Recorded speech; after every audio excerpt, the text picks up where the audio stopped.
樓價持續位處低位，部分早年採用發展商高成數按揭計劃的新樓業主，近期選擇蝕讓出售單位離場。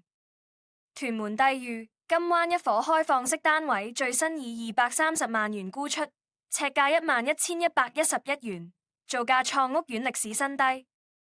原業主於2020年買入單位，持貨5年賬面蝕讓80萬元離場，蝕幅約26%。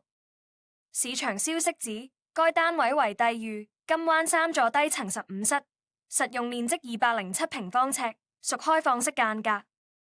據悉，原業主當初採用發展商的高成數按揭建期付款計劃入市，協議內容為待項目落成後，首2年可享低息供款。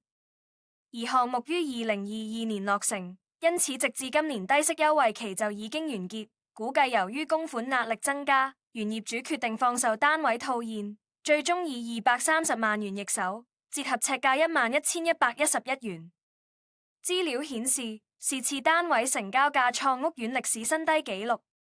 值得留意的是，位處屋苑的5座低層8室，實用面積212平方尺的開放式單位，今年3月同樣以230萬元新低價成交。